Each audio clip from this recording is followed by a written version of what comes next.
Coverings எல்லாருக்கும் வணக்கம். New year அப்படினாலே நம்ம நிறைய ரெசல்யூஷன் எடுப்போம். எடுக்கிறத கொஞ்ச நாள் காற்றுல பறக்கட்டுறோம், அது வேறு. ஆனால் அதை தாண்டி ஃபினான்ஷியலாக நம்ம வந்து ஒரு வருஷத்துக்கு பிளான் பண்ணோம் அப்படின்னா எப்படி பிளான் பண்ணலாம்? இது வரைக்கும் நீங்கள் ஃபினான்ஷியலாக பிளானே பண்ணலன்னா 2023 அந்த நல்ல விஷயத்தை நான் பண்ண ஆரம்பிக்க போகிறேன் அப்படின்னா இந்த வீடியோ பார்த்து அதை நீங்கள் தெரிஞ்சுக்கலாம் அப்படின்னு எனக்கு தோணுது. ஏன்னா பேசிக்காக சில விஷயங்களை நம்ம வந்து தெரிஞ்சுக்கணும் அப்படிங்கிறதுக்காக தான் இந்த வீடியோ. இந்த வீடியோவை நான் ஓனாக பண்ணல, அடிக்கடி நமக்கு சில விளக்கங்களை கொடுத்துக்கிட்டு இருக்கிற மோகன்குமார் ராமகிருஷ்ணன் இருக்கார் இல்லையா, ஃபினான்ஷியல் எக்ஸ்பர்ட்ஸ் பேங்கர், அவர்கிட்ட டிஸ்கஸ் பண்ணும்போது அவர் சில விஷயங்கள்லாம் சொன்னார். அது எல்லாத்தையுமே உங்ககிட்ட இன்றைக்கி ஷேர் பண்ணிக்கலாம் பிளானு. ஸோ பொங்கல் வருது, பொங்கலுக்கு நீங்கள் வாரிசு பார்க்குறீங்களோ துணிவு பார்க்குறீங்களோ அது உங்கள் இஷ்டம். ஆனால் உங்களுடைய வாரிசுகள் உங்களை வந்து கௌரவமாக பார்க்கணும் அப்படின்னு நினச்சிங்கன்னு வச்சுங்களேன், துணிவாக இப்போது நான் சொல்ல போகிற விஷயத்தை இந்த வருஷத்தில் இம்ப்ளிமெண்ட் பண்ணுங்கள், கண்டிப்பாக அது நடக்கும். ஓகேவா? வாங்க வீடியோக்குள்ளே போகலாம்.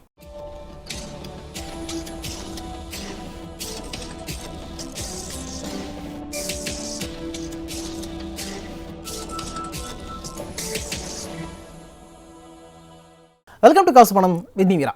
என்ன பேச போகிறோம் அப்படின்னா பிரமிட் இன்வெஸ்டிங் அப்படின்னு ஒன்று சொல்லுவாங்க. அதை தான் இன்றைக்கி உங்கள்கிட்ட சொல்ல போகிறேன். இந்த பிரமிட் இன்வெஸ்டிங்கில் என்ன இருக்குது அப்படின்னு பார்த்தீங்கன்னா, நிறைய பேர் சொல்லுவாங்க நீங்கள் வந்து எஃப்டியில் காசு போடாதீங்க, ஆர்டியில் காசு போடாதீங்க, இன்சூரன்ஸ் கட்டதான் வேஸ்ட்டு, அதெல்லாம் என்ன, ஷேர் மார்க்கெட்டில் போட்டிங்கன்னா உங்களுக்கு பணம் கொட்டும், மல்டிபேக்கராக நிறைய ஸ்டாக்லாம் இருக்குது, நீங்கள் வந்து பயங்கரமாக சம்பாதிக்கலாம் அப்படிலாம் சொல்லுவாங்க. அது எல்லாமே ஒரு பக்கம் உண்மை அப்படின்னு இருந்தாலும் அதில் மிகப்பெரிய ரிஸ்க் இருக்குது அப்படிங்கிற உண்மையை நாம் புரிஞ்சுக்கணும். ஓகேவா? அதனால் முதல்ல நம்ம என்ன பண்ணணும்னா, வானத்தை பொத்துக்கிட்டு கூரையை பிச்சுட்டு குபேரன் எப்போ கொடுப்பான் அப்படிங்கிறதுக்காக காத்துக்கிட்டு இருக்காமல் அதுக்கு முன்னாடி திங்கிறதுக்கு சோத்துக்கு வழி இருக்கா அப்படிங்கிறத முதல்ல பார்க்கணும். ஓகேவா?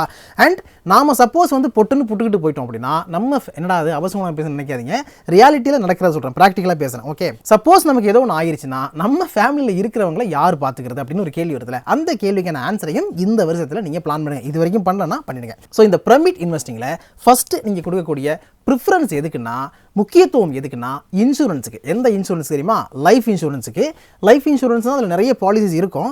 அதாவது சேவிங்கும் கிடைக்கும் உங்களுக்கு, ப்ளஸ் இன்னொன்று மெச்சூரிட்டி பீரியடில் நல்ல அமௌண்ட்டு கிடைக்கும் அப்படிங்கிற மாதிரியான பாலிசிலாம் இருக்கும். ஆனால் அதையெல்லாம் தாண்டி டேர்ம் இன்சூரன்ஸ் எடுத்து வச்சுக்கிறது ரொம்ப ரொம்ப முக்கியம். அதாவது ஒருத்தர் பிரெட்வினராக இருக்கார், அந்த குடும்பத்தில் அவர் தான் சம்பாதிக்கிறாரு, அவர் நம்பி தான் அந்த ஃபேமிலி இருக்குது அப்படிங்கும்போது அவருடைய ப்ரெசன்ஸ் சப்போஸ் இல்லாமல் போனால் அந்த ஃபேமிலியை யார் பார்த்துக்கிறது அப்படின்னு கேட்டிங்கன்னா, நீங்கள் ஒரு டேர்ம் இன்சூரன்ஸ் போட்டிருக்கீங்க, அவர் ஒரு டேர்ம் இன்சூரன்ஸ் போட்டிருக்காருன்னா அந்த பாலிசி அவருடைய குடும்பத்தை காப்பாற்றும், அவங்களுடைய குழந்தைகளுடைய படிப்பு செலவு எல்லாத்தையுமே பார்த்துக்கும். ஓகேவா? அதனால் இது வரைக்கும் நீங்கள் டேர்ம் இன்சூரன்ஸ் எடுக்கலை அப்படின்னா இந்த மாதமே ஒரு டேர்ம் இன்சூரன்ஸை போட்டுருங்க. ஓகேவா? எந்த இன்சூரன்ஸ் கம்பெனி வந்து நல்ல டேர்ம் இன்சூரன்ஸ் கொடுக்குறாங்க அப்படிங்கிறத ரிசர்ச் பண்ணி பார்த்துட்டு டீட்டெயிலாக அது எல்லாத்தையுமே விளக்கம்லாம் கேட்டுக்கிட்டு அதுக்கப்புறமா நீங்கள் போட்டுருங்க. டேர்ம் இன்சூரன்ஸ் எப்படி போடணும், எப்படி செலக்ட் பண்ணணும் அப்படிங்கிறது ஒரு பெரிய வீடியோ போட்டிருக்கேன், அந்த வீடியோ நீங்கள் பாருங்கள்.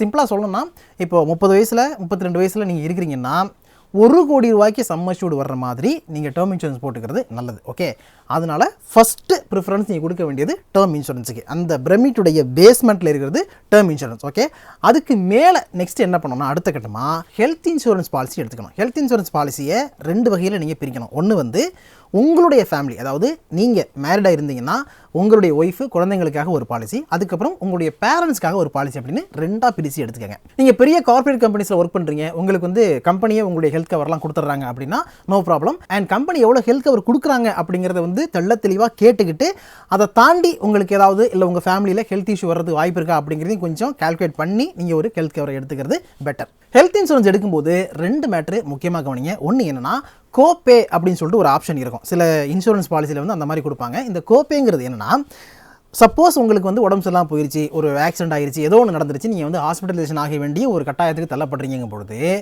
அதில் என்ன சார்ஜ் வருதோ அதில் 50% நீங்கள் பே பண்ணிவிடுங்க, 50% இன்சூரன்ஸ் கம்பெனி பே பண்ணணும் அப்படின்னு சொல்லுவாங்க. இல்லைனா வந்து அந்த பெர்சன்டேஜ் மாறும். இதுதான் வந்து கோபே அப்படிங்கிறது.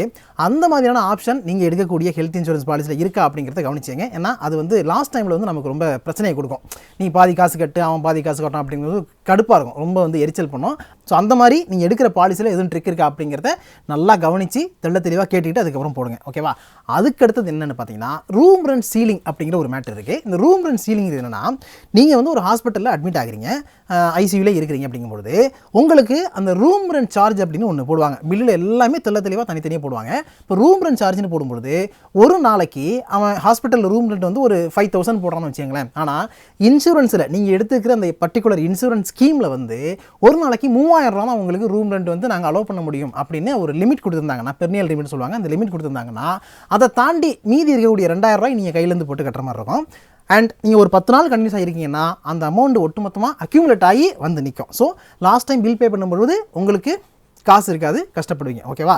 அதனால் இந்த ரூம் ரெண்ட் சீலிங் அப்படிங்கிற மேட்டரையும் கவனிச்சிங்க. ஓகேவா?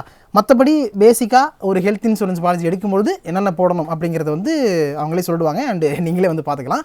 இது ரெண்டுமே வந்து ஹிடனாக இருக்கும், மோஸ்ட்லி யாரும் சொல்ல மாட்டாங்க. அதனால் இதை வந்து உன்னிப்பாக கவனிச்சிங்க. டேர்ம் இன்சூரன்ஸ், ஹெல்த் இன்சூரன்ஸ் இது ரெண்டுமே நீங்கள் பண்ணிட்டீங்கன்னா தான் மூணாவதாக ஃபியூச்சருக்காக நம்ம ஏதாவது சேர்த்து வைக்கலாம் அப்படிங்கிற ஒரு மைண்ட் செட்டுக்கு வரணும். ஓகேவா? அதுக்கு ஃபஸ்ட்டு என்ன பண்ணணும் அப்படின்னா, சம்பாதிக்கிற பணத்தில் இருந்து குறிப்பிட்ட பணத்தை நீங்கள் சேவ் பண்ண போகிறீங்கன்னு வச்சுங்களேன். எடுத்த உடனே போயிட்டு நான் டைரெக்டாக ஆப்ஷன் ட்ரேடிங் பண்ண போகிறேன், இல்லைனா ஷேர் மார்க்கெட்டில் கொண்டு போய் கொட்டுறேன், இல்லை கமாடிட்டி ட்ரேடிங் பண்ணோன்னா நான் வந்து பயங்கரமாக பணத்தை வந்து சம்பாதிச்சிடுவேன் அப்படின்லாம் நம்பிக்கையோடு போய்டலாம் போகக்கூடாது. ஃபஸ்ட்டு நீங்கள் இன்வெஸ்ட் பண்ண வர்றீங்க அப்படிங்கும்பொழுது முதல்ல என்ன பண்ணணும், நார்மலாக இருக்கக்கூடிய இந்த பேசிக் இன்வெஸ்ட்மெண்ட்ஸ், அதாவது எஃப்டி போடுறது, ஆர்டி போடுறது, போஸ்ட் ஆஃபீஸில் இருக்கக்கூடிய சேவிங் ஸ்கீமில் பணத்தை கட்டுறது, பிபிஎஃப் போடுறது, இல்லைனா கவர்மெண்ட்டுடைய டெட் பாண்ட்ஸில் இன்வெஸ்ட் பண்ணுறது, என்சிடின்னு சொல்லக்கூடிய நான் கன்வெர்ட்டபிள் டிபென்ச்சர்ஸில் இன்வெஸ்ட் பண்ணுறது, இந்த மாதிரி இருக்கக்கூடிய இன்வெஸ்ட்மெண்ட் அவென்யூஸ் என்ன இருக்கோ அதில் போய்ட்டு இன்வெஸ்ட் பண்ணலாம். ஏன்னா இது எல்லாமே உங்களுக்கு சேஃபான இன்வெஸ்ட்மெண்ட். அதாவது பெரிய அளவில் ரிட்டர்ன் இருக்காது, அதிகபட்சம் வந்து 8லேருந்து 9% தான் உங்களுக்கு ரிட்டர்ன் கிடைக்கும். ஆனால் இந்த பணம் வந்து பத்திரமா இருக்கும், சேஃபாக இருக்கும். ஓகே, நம்ம பணத்தை போட்டிருக்கோம், இது பத்திரமா தான் இருக்குது அப்படிங்கிற நம்பிக்கையோடு நீங்கள் தூங்கலாம். ஓகேவா? அதனால் இந்த பேஸ்மெண்ட்டை வந்து நீங்கள் கிரியேட் பண்ணணும். இதை கிரியேட் பண்ணதுக்கு அப்புறம் தான் அடுத்த கட்டமான இன்வெஸ்ட்மெண்ட்டுக்கு யோசிக்கணும். ஸோ முதல்ல இன்வெஸ்ட்மெண்ட் அப்படின்னு வரும்பொழுது இந்த மாதிரியான சேஃபஸ்ட் அவென்யூவில் என்னென்னலாம் பண்ண முடியும், எங்கேயெல்லாம் பணத்தை சேர்க்க முடியும் அப்படிங்கிறத பாருங்கள். ஓகேவா? அதுக்கு அடுத்த கட்டமாக என்ன பண்ணுங்கன்னா, உங்களுடைய எமர்ஜென்சி கார்பஸுக்காக ஒரு குறிப்பிட்ட அமௌண்ட்டை எடுத்து வச்சுக்கோங்க. அதுக்கும் வந்து சில ஷார்ட் டேர்ம் எஃப்டியெல்லாம் இருக்குது. அதாவது 7 நாள்லேருந்து 90 நாள் வரைக்கும் எஃப்டி, அந்த மாதிரிலாம் நிறைய எஃப்டியெல்லாம் இருக்குது. ஸோ அதை வந்து நீங்கள் யூஸ் பண்ணிக்கலாம். இந்த எமர்ஜென்சி கார்பஸுங்கிறது எப்படி இருக்குன்னா, உங்களுக்கு வந்து ஒரு 6 மாதத்துக்கு என்ன செலவு இருக்குமோ அதை நீங்கள் கால்குலேட் பண்ணி அந்த பணத்தை முன்னாடி எடுத்து வச்சுக்கிறது. இல்லைனா 3 மாதம் ஒரு சம்பளம் வாங்க போகிறீங்க அப்படின்னா அந்த சம்பளத்துடைய அமௌண்ட் என்னங்கிறத கால்குலேட் பண்ணி அதை முன்னாடியே இந்த மாதிரி சேர்த்து வச்சுக்கிறது அப்படிங்கிறது தான் வந்து இந்த எமர்ஜென்சி கார்பஸ். அந்த மாதிரி வச்சுங்க. திடீர் செலவுகளுக்கு அது உங்களுக்கு பயன்படும். 1, 2, 3, 4 அப்படின்னு இது எல்லாத்தையும் முடிச்சிங்க அப்படின்னா 5ஆவதாக நீங்கள் பண்ண வேண்டியது தான் இந்த பக்கம், அதாவது ஈக்விட்டி மார்க்கெட், கமாடிட்டி மார்க்கெட் வரலாம் அப்படின்ட்டு இங்கே வர்றது. ஓகேவா? ஸோ ஃபஸ்ட்டு நீங்கள் ஷேர் மார்க்கெட்டுக்குள்ளே என்ட்ரி கொடுக்க போகிறீங்க, இன்வெஸ்ட் பண்ண போகிறீங்கன்னா முதல்ல நீங்கள் செய்ய வேண்டியது இண்டிவிஜுவலாக போயிட்டு ஷேரை வாங்குற வேலையை பண்ணாதீங்க. மியூச்சுவல் ஃபண்டில் இன்வெஸ்ட் பண்ணுறது, இடிஎஃப்ல இன்வெஸ்ட் பண்ணுறது, இந்த மாதிரியான வேலைகளை பார்க்கலாம். மியூச்சுவல் ஃபண்டை விட இடிஎஃப்ல இன்வெஸ்ட் பண்ணுறது பெஸ்ட்டு. ஏன்னா எப்போ வேணாலும் நீங்கள் விற்றுக்கலாம், எப்போ வேணாலும் வாங்கிக்கலாம் அப்படிங்கிற ஒரு ஆப்ஷன் இருக்குது. அண்ட் முடிஞ்ச வரைக்கும் மொத்தமாக கொண்டு போய் பணத்தை போடாதீங்க, எஸ்ஐபி மெத்தடை சூஸ் பண்ணுங்கள். அது வந்து ஈஸியாக இருக்கும் உங்களுக்கு பண்ணுறதுக்கு. ஏன்னா பெரிய அளவில் உங்களுக்கு வந்து இவ்வளோ இன்வெஸ்ட் பண்ணணும் அப்படிங்கிற ஒரு போர்டனும் இருக்காது. இன்னொன்று என்னென்னா மாதம் ஒரு அமௌண்ட்டுன்னு சொல்லிட்டு நீங்கள் போட்டே இருப்பீங்க. எது ஏறுது இது இறங்கு அப்படி பார்க்குறதுக்கு கொஞ்சம் நல்லாயிருக்கும், அது பார்க்குறதுக்கு கொஞ்சம் ஜாலியாக இருக்கும். ஸோ அந்த மாதிரி இன்வெஸ்ட் பண்ணுங்கள். மியூச்சுவல் ஃபண்ட் அதிகம் ஃபோக்கஸ் பண்ணாமல் இண்டெக்ஸ் ஃபண்டையோ இடிஎஃப்லையோ நீங்கள் அதிகம் பண்ணுங்க அப்படின்னு சொல்கிறதுக்கான காரணம் என்னென்னா, எக்ஸ்பென்ஸ் ரேஷியோங்கிறது மியூச்சுவல் ஃபண்டில் அதிகமாக இருக்கும். பட் நீங்கள் இடிஎஃப்க்கு வர்றீங்க, இல்லைனா வந்து இண்டெக்ஸ் ஃபண்டில் வரீங்கன்னா அந்த பிரச்சனை உங்களுக்கு இருக்காது. இண்டெக்ஸ் ஃபண்ட் போகிறீங்கன்னா அது ரொம்ப கம்மியாக இருக்கும் அப்படிங்கிறது இதில் ஒரு நோட் பண்ண வேண்டிய முக்கியமான பாயிண்ட்டு. அதனால் முடிஞ்ச அளவுக்கு ஒன்று இடிஎஃப் இல்லைனா இண்டெக்ஸ் ஃபண்டில் நீங்கள் போடுங்க. எக்ஸாம்பிள் நீங்கள் சொல்லணும்னா நிஃப்டி 50 எடுத்து பாருங்களேன். நிஃப்டி 50 ஒரு 5 வருஷத்துக்கு ஹிஸ்ட்ரி எடுத்து பாருங்கள். அது எவ்வளோ ரூபாயிலேருந்து எவ்வளோ ரூபாய் வரைக்கும் அப்ரிஷியேட் ஆகிருக்கு, எங்கெல்லாம் இறங்கியிருக்கு அப்படிங்கிறத நீங்கள் வந்து பார்க்கலாம். அண்ட் அதை வந்து நீங்கள் ஆவரேஜ் பண்ணிட்டே வரலாம். அதாவது 2 டைம் இன்வெஸ்ட் பண்ணலாம். நிஃப்டி 50 வந்து எப்போ ஏறுது அப்படிங்கிற டைமில் நீங்கள் இன்வெஸ்ட் பண்ணலாம், எப்போ இறங்குதோ அந்த டைம்லையும் இன்வெஸ்ட் பண்ணலாம். ஒன்ஸ் வந்து இறங்கும்போது நிறைய வாங்கியிருக்கீங்க அப்படின்னா ஏறும்போது நீங்கள் வாங்குறது வந்து ஆவரேஜ் ஆகும். அண்ட் ஒரு குறிப்பிட்ட காலத்துக்கு அப்புறம், அதாவது ஒரு 5 வருஷமோ 10 வருஷம் கழிச்சு நல்ல ஒரு அமௌண்ட் வந்து உங்களுக்கு அக்யூமுலேட் ஆகி சேர்ந்துருக்கும். இன்னொன்று என்னன்னா, இந்த மாதிரியான இடிஎஃப்ல நீங்கள் இன்வெஸ்ட் பண்ணிட்டு வரும்பொழுது அந்த இடிஎஃப் எப்படி ஒர்க் ஆகுதுங்கிறத கற்றுப்பீங்க. அதுக்குள்ளே இப்போ டாப் 50 இருக்குது, நிஃப்டி 50ல் இன்வெஸ்ட் பண்ணிக்க அப்படின்னா நிஃப்டி 50ல் டாப் 10 கம்பெனிஸ் என்ன இருக்குது, எந்தெந்த கம்பெனிக்கெலாம் அதிக வெயிட்டேஜ் கொடுக்குறாங்க, ரிலையன்ஸ் ஏன் ஃபஸ்ட்டில் இருக்குது, HDFC ஏன் வந்து 2வது இடத்துல 3வது இடத்துல இருக்குது, இன்ஃபோசிஸ் ஏன் வந்து இதில் முக்கியமான ஒரு கம்பெனியாக இருக்குது, டிசிஎஸ் ஏன் எப்படி இருக்குது அப்படின்லாம் நீங்கள் தெரிஞ்சுப்பீங்க. அதை தெரிஞ்சிக்கும் பொழுது அப்படியே ஸ்லோவாக என்ன பண்ணலாம்னா, ஸ்லோ அண்ட் ஸ்டடியாக நீங்கள் இண்டிவிஜுவல் ஸ்டாக்கை பிக் பண்ணுறதுக்கான நாலேஜை கெயின் பண்ணிக்க முடியும். அங்கேருந்து வந்து அதுக்கப்புறம் இண்டிவிஜுவல் ஸ்டாக்கை வாங்குறதுக்கு ஒரு கேப்பபிளான ஆளாக நீங்கள் மாற முடியும். இப்போ மியூச்சுவல் ஃபண்ட்லையோ இண்டெக்ஸ் ஃபண்ட்லையோ இல்லை இடிஎஃப்ல இன்வெஸ்ட் பண்ணிக்கிட்டு இருக்கீங்க, அதில் உங்களுக்கு ஓரளவுக்கு வந்து நாலேஜ் கெயின் ஆயிடுச்சு அப்படின்னா அதுக்கு அடுத்த கட்டமாக என்ன பண்ணுங்கள், எந்த செக்டாருடைய பெர்ஃபார்மன்ஸ் நல்லா இருக்குது. ஏன்னா செக்டோரியல் இடிஎஃப் நிறைய இருக்கும். ஓகேவா? ஐடிக்கு தனியாக இருக்கும், பேங்க்குக்கு தனியாக இருக்கும், அந்த மாதிரி நிறைய செக்டோரியல் இடிஎஃப் நிறைய இருக்கும். அந்த வகையில் நீங்கள் பார்த்தீங்கன்னா உங்களுக்கு தெரியும் எந்த செக்டார் நல்லா பெர்ஃபார்ம் பண்ணிக்கிட்டு இருக்குது, எந்த செக்டாருக்கு நல்ல ஃபியூச்சர் க்ரோத் இருக்குது, எந்த செக்டார் முன்னாடி நல்லா பெர்ஃபார்ம் பண்ணியிருக்கு அப்படிலாம் உங்களுக்கு தெரியும். ஸோ இதனுடைய அடிப்படையில் அதுக்கப்புறம் அந்த செக்டாரில் நல்லா பெர்ஃபார்ம் பண்ணுற கம்பெனி எது அப்படின்னு சூஸ் பண்ணி அந்த பக்கமாக உங்களுடைய இன்வெஸ்ட்மெண்ட் பாதையை வந்து திருப்பி விடலாம். ஓகேவா? அது வரைக்கும் வந்து இந்த மாதிரி நீங்கள் சேஃபர் சைட்லேயே ப்ளே பண்ணிக்கிட்டு இருக்கலாம். இண்டிவிஜுவலாக ஸ்டாக்கை நீங்கள் பிக் பண்ணணும்னா நிறைய நீங்கள் படிக்கணும். அதுக்கு நிறைய டேட்டாவெல்லாம் உங்களுக்கு அவைலபிளாக இருக்குது. அதை படிச்சுட்டு அதுக்கப்புறமா அதில் இன்வெஸ்ட் பண்ண ஆரம்பிங்க. அதுக்கு அடுத்த கட்டமாக நீங்கள் எங்கே போகலான்னு பார்த்தீங்கன்னா, ட்ரேடிங் பண்ணுறேன், ஃபியூச்சர் பண்ணுறேன், ஆப்ஷன் பண்ணுறேன் அப்படிங்கிறதுக்கெல்லாம் போகலாம். அதுக்கு அடுத்த மாதிரி கமாடிட்டி ட்ரேடிங் பண்ணுறேன் அப்படின்ட்டும் நீங்கள் வந்து களத்தில் குதிக்கலாம். அது ஒரு பெரிய கடல். அதுக்கு வந்து நிறைய படிக்கணும். இருந்தாலும் சொல்கிறேன், ஓகேவா? அடுத்த கட்டமாக இது எல்லாத்தையும் தாண்டி உங்களுக்கு வந்து இந்த போர்ட்ஃபோலியோ எப்படி கிரியேட் பண்ணுறது அப்படின்னு தெரியலனா, ஏற்கனவே ஒரு வீடியோ போட்டிருக்கேன், அந்த வீடியோ பாருங்கள். சிம்பிளாக சொல்லணும்னா 100லேருந்து உங்கள் வயசை மைனஸ் பண்ணிக்கோங்க. இப்போது உங்களுடைய வயசு 25 இருக்குது அப்படின்னா 100ல் 25 மைனஸ் பண்ணால் 75 அப்படின்னு வரும். இல்லை 30 வயசாக இருக்குன்னா 100ல் 30 கழிச்சிங்கன்னா 70ன்னு வரும்.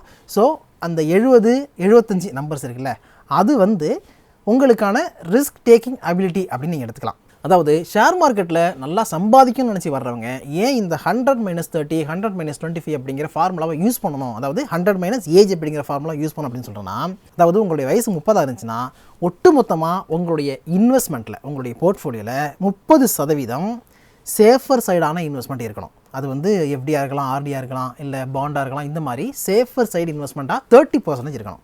அண்ட் 70% என்ன பண்ணலாம், நீங்கள் வந்து எங்கே வேணாலும் போய் குத்திரண்டா அப்படின்னு ரிஸ்க் எடுக்கலாம். ஓகேவா?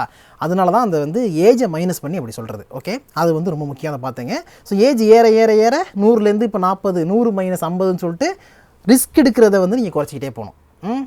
அதுதான். ஓகே, இதே விஷயம் வந்து நிறைய பேர் சொல்லியிருப்பாங்க, நீங்கள் கேட்டிருக்கலாம். இல்லை புதுசாக இப்போ தான் கேட்குறீங்க அப்படின்னா நோ ப்ராப்ளம், ஃபாலோ பண்ணிக்கங்க. ஓகேவா? அவ்வளோதான் சொல்ல வந்த விஷயம். இதை எல்லாத்தையுமே ஃபாலோ பண்ண முடியுமா அப்படின்னு கேட்டிங்கன்னா ரொம்ப ரொம்ப கஷ்டம் தான். ஆனால் இதை ஃபாலோ பண்ணோம் அப்படின்னா, ஜோசியக்காரங்களாம் சொல்கிறாங்கல்ல, கடகத்துக்கு வேறு லெவலில் இருக்குது இந்த வாட்டி, சிம்மத்துக்கு சூப்பராக இருக்குது அப்படிலாம் சொல்கிறாங்கல்ல, அதெல்லாம் உண்மையே கிடையாதோ. ஆனால் நாம் நம்ம லைஃப்பில் சூப்பராக இருப்போம் அப்படிங்கிறது மட்டும் உறுதி.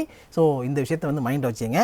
சரி, இவ்வளோ சொல்கிறியே, நீ எத்தனை ஃபாலோ பண்ணுறேன்னு கேட்டிங்கன்னா, இதில் நிறைய விஷயங்கள் நான் ஃபாலோ பண்ணுறது இல்லை.